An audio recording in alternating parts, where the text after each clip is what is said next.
Irmãos, nós estamos então apresentando aqui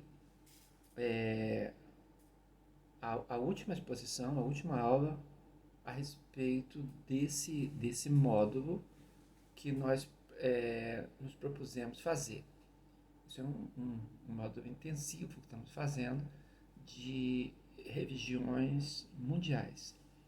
Então, o jeito que nós trabalhamos são 16 aulas. Normalmente eu monto toda a estrutura de curso que eu faço, eu monto para 16 aulas. Às vezes tem alguma variação, mas a ideia é montar um núcleo de 16 aulas.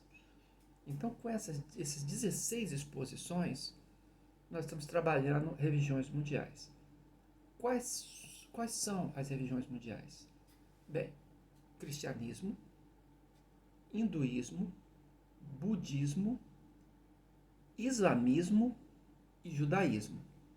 Então, essas são as 5 religiões que têm esse status de serem religiões mundiais.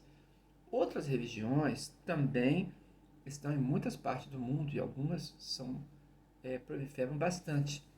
Existem até seitas que cresceram bastante, estão em muitas partes do mundo. Mas essas religiões, essas 5 religiões, que são grandes e têm uma grande quantidade de número de pessoas, e elas estão em grandes áreas também. Então, elas têm esse destaque. No caso, nós estamos dentro de um curso de missiologia, porque nós estamos pensando a religião dentro das questões da complexidade intercultural. Então, nós temos diversas abordagens, e uma das abordagens é essa de religiões mundiais. Eu sou professor de religiões, sou professor de espiritualidade, sou professor de teologia, então, e de fenomenologia da religião e outras coisas mais, né? Então, eu estou fazendo uma abordagem. Eu sei que não existe não existe propriamente, né, uma abordagem isenta, né? Mas eu estou tentando fazer uma abordagem de apresentação.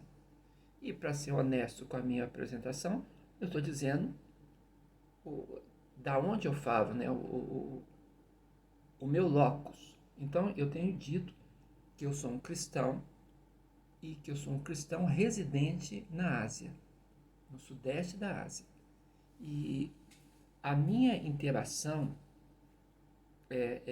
de residência com os meus vizinhos ao meu redor e das viagens que eu faço para os países mais próximos de mim, nós temos aqui então o budismo como majoritário, depois temos o hinduísmo e aí o islamismo.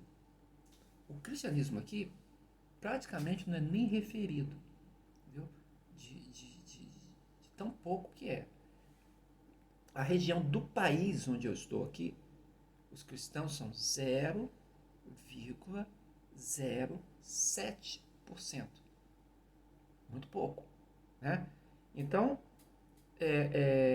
na abordagem que eu estou fazendo, eu não apresentei o cristianismo, né? Eu estou apresentando as religiões mundiais sem o cristianismo, apesar de que o cristianismo ocupa grandes áreas, notadamente as Américas e a África e a Europa, né? Mas como eu estou na Ásia, então nós estamos falando dentro desse contexto onde nós estamos, né? Então eu fiz essa abordagem iniciando falando o que é crença. Logo após eu falei o que é religião. E então que eu apresentei o hinduísmo e comecei com o hinduísmo porque logo após eu ia falar do budismo, que é a minha grande realidade. Mas o budismo, ele é oriundo do hinduísmo, porque Gautama, Siddhartha Gautama, ele estava dentro do hinduísmo quando ele escolheu o caminho do meio. E a pretensão dele foi buscar a iluminação. E ele um dia ele falou, alcancei a iluminação. E quando ele alcança essa iluminação, que é um entendimento, tanto que essa palavra, né, Buda, alguns traduzem como iluminado, mas eu prefiro traduzir como o desperto, né? Ele despertou, ele acordou para a realidade. E aí, quando ele faz isso, né, ele então agora vai falar sobre o entendimento que ele tem sobre o universo e sobre nós mesmos que estamos aqui no universo. Então, eu iniciei pelo hinduísmo, né? E em ato contínuo falei do budismo. Então essa foi a minha escolha. E aí eu então falei do islamismo, que é a minha terceira opção aqui. O islamismo é uma grande religião, mas eu estou falando do meu regionalismo, né? E estou abrindo, né? E aí eu falei do islamismo. E então, o que está mais longe de mim, né? Eu falei do judaísmo, que é uma religião mundial, mas está longe da minha realidade aqui, né? Porque o judaísmo, na verdade, ele é mais forte em Israel e também nos Estados Unidos. Nós vimos que em outros países, no Brasil, onde eu residia, por exemplo, no Rio de Janeiro, né? Eu sou nascido em Brasília, capital do Brasil, mas eu passei grande parte da minha vida, a maior parte, no Rio de Janeiro, né? E no Rio de Janeiro, a presença judaica é bem intensa, é grande, entendeu? Muito grande, entendeu? Talvez seja São Paulo e Rio de Janeiro os grandes lugares que a gente encontra a presença judaica, né? Mas aí eu peguei e falei sobre o judaísmo. E agora, nesse momento, eu estou falando sobre questões religiosas do Brasil, que é a minha última abordagem, né? Religiões no Brasil. E aí nós terminamos esse núcleo, né? Pelo menos é o que eu espero. A não ser que tenha alguma pergunta, né? Uma pergunta gerou para mim uma exposição. Alguém perguntou sobre quais são as ramificações do hinduísmo, né? E aí, para mim, foi geratriz de mais um vídeo, né? Mas agora, então, nós estamos falando sobre religiões no Brasil. Quando nós falamos de religiões no Brasil, os dados estatísticos são retirados do IBGE, que é um instituto no Brasil de geografia, né? É o Instituto de Geografia e Estatística. E o IBGE é o que produz o censo, e esse censo acontece de 10 em 10 anos. Contudo, o que sucedeu foi que em 2020 deveria ter acontecido um novo censo, né?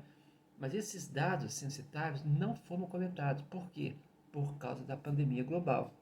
Então, quando o Covid-19 se espalhou e o Brasil sofreu muito com o Covid-19, está resolvendo agora, mas ainda está numa grande luta, né? Foi uma opção do governo não realizar esse movimento enorme, mobilização de tantas pessoas, né? Que o Covid normalmente realiza. Então, por esse motivo, eu estou usando os dados do censo de 2010, ok? Bem, com essas explicações, então, nós vamos seguir aqui o nosso caminho. Primeiro, então, eu quero dizer o seguinte, que existem 4 grupos principais religiosos no Brasil. No Brasil, a gente nem diz assim sobre quais são os dados do cristianismo, porque o Brasil é um país majoritariamente cristão. Então, todo mundo se diz cristão, né? Fora os não religiosos, né? Procurar um espírita, perguntar para ele se ele é cristão, ele fala que sim. Você pega uma religião de matriz africana, como Umbanda, Candomblé, por exemplo, e pergunta se ele é cristão, vai dizer que sim. Inclusive, os dados na Bahia e Salvador são complexos no censo por causa disso, porque quando o censo pergunta qual é a sua religião, a pessoa não fala normalmente, alguns falam, né? Mas normalmente não, a pessoa não fala candomblé. Fala, qual é a sua religião? Eu sou cristã, né? Então, tem que entender esse jeito do brasileiro se referir. Então a gente diz no Brasil que a população brasileira, que é a população cristã, ela se divide em dois grandes grupos cristãos, grupos religiosos. O primeiro deles é o catolicismo. E esse catolicismo ele é majoritariamente romano. Mas quando eu falo de católicos no Brasil, e atualmente 65% da população é católica, de acordo com dados de 2010, eu estou bastante curioso para saber qual vai ser o próximo dado, porque a mobilidade religiosa no Brasil é muito grande, né? Mas quando eu falo de 65% da população é católica, então você tem que lembrar que católico é um grupo que inclui no Brasil católico romano, Igreja Católica Brasileira e Igreja Católica Ortodoxa, ok? Dentro da ortodoxa, tem a ortodoxa síria, tem a ortodoxa grega, né? Tem outras